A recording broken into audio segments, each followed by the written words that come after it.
Imagine, for a second, the sound of a heavy door closing. Not the soft click of your front door, but the kind of slam that echoes down a cold, concrete corridor, a sound that doesn't just fill your ears. It vibrates in your bones. That was the soundtrack to Arthur's life for 23 years. An old man, worn down not just by time but by regret, sat on a cot that felt more like a slab of stone, making a decision. His last request wasn't for a special meal or a priest. It was for a visitor. One single visitor, his son. A son he hadn't seen since the day the courtroom door closed behind him. He just wanted to look him in the eye one last time, to say he was sorry before his failing heart gave out for good. It seemed so simple, so final. But what that meeting set in motion, well, that's the story. And it all started, not with a hello, but with a lie. The air in the visitation room was always the same.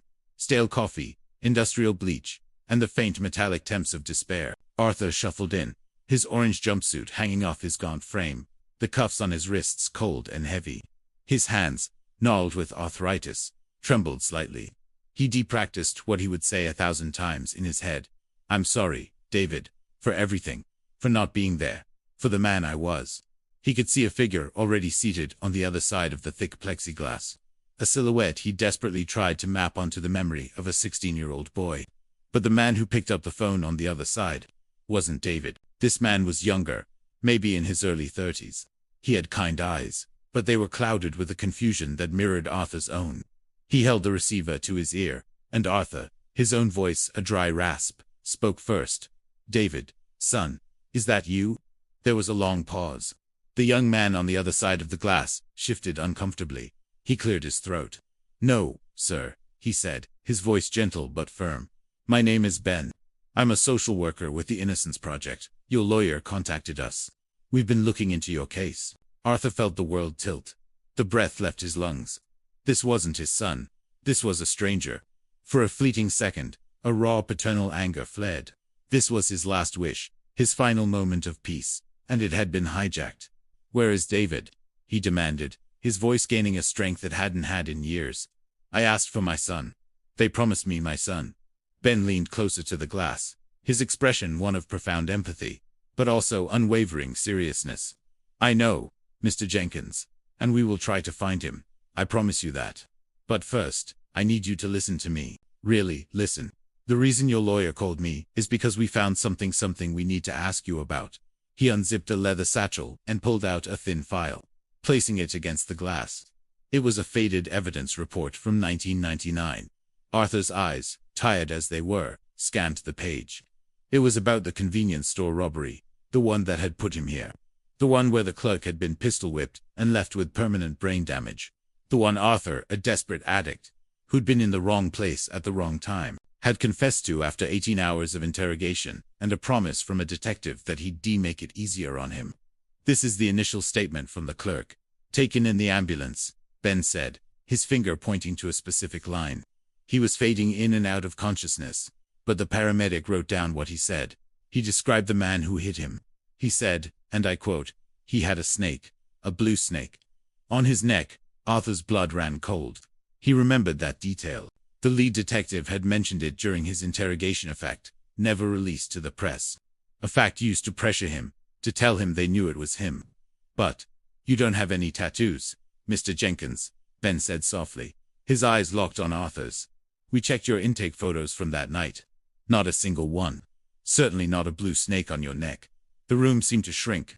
The humming of the fluorescent lights above became a deafening roar. For 23 years, Arthur had worn the identity of the man who committed that crime. He had believed the detective. He had believed his own worthless confession.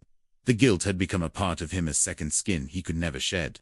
He had accepted his punishment because, on some level, he felt he deserved it for the life he'd led. He had never, not once, questioned the facts. He was guilty because they said he was. And now, this stranger with kind eyes was handing him a key to a door he thought had been welded shut forever. The detective, Arthur stammered, the memories flooding back, painful and sharp. He said they knew. He said it was me. He was wrong, Ben said, his voice gaining a new intensity. Or, he lied. The clerk's description was thrown out later, because the court deemed him an unreliable witness due to his head injury. But his initial statement was the truth. Someone with a distinctive tattoo committed that crime, Mr. Jenkins. And it wasn't you. What followed was a whirlwind. A blur of paperwork, DNA tests using technology that didn't exist in 1999, compared to evidence from the bloody flashlight used in the assault. Arthur's DNA wasn't on it, but someone else's was. A man named Carl Rigetti, a small-time thug with a long rap sheet, and as his most recent booking photo clearly showed, a faded blue cobra tattoo snaking up the side of his neck. The walls of Arthur's world, walls he had built around himself, brick by brick of shame and acceptance, didn't just crack, they exploded. The frail old man in the jumpsuit was gone. In his place was a wronged man, a fighter he thought had died decades ago. Ben and his team worked tirelessly, and within months, a judge reviewed the new evidence. The confession, obtained under dubious circumstances, was thrown out. The DNA evidence was incontrovertible. The day Arthur walked out of those gates, the heavy door closing behind him for the last time, he didn't cheer, he didn't cry. He just stood on the sidewalk, feeling the weak sun on his face, a sensation he'd forgotten existed. He breathed air that didn't smell of bleach and misery. He was free, but his journey wasn't over. He had one last piece of unfinished business. With Ben's help, he found his son. David was living 3 states away, a mechanic with a family of his own. The meeting was arranged in a quiet park. Arthur saw him from a distance, a strong, quiet man with Arthur's eyes, watching him warily.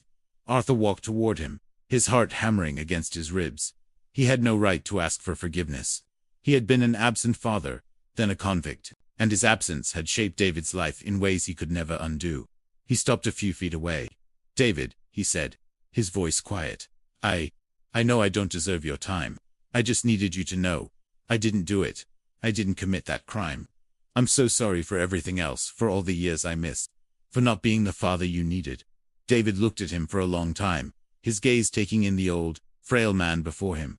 So different from the angry, broken one he remembered.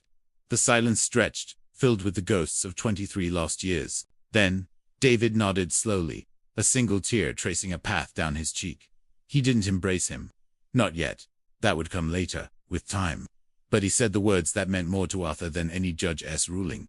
"I believe you, Dad. It wasn't a Hollywood ending. Their relationship was a delicate, fragile thing. They would have to build from the rubble.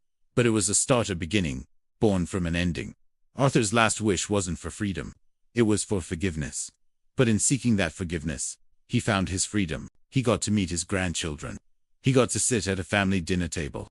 He got to live his remaining years, not as inmate number 78,432, but as Arthur, a flawed man. Yes, a man who had made mistakes.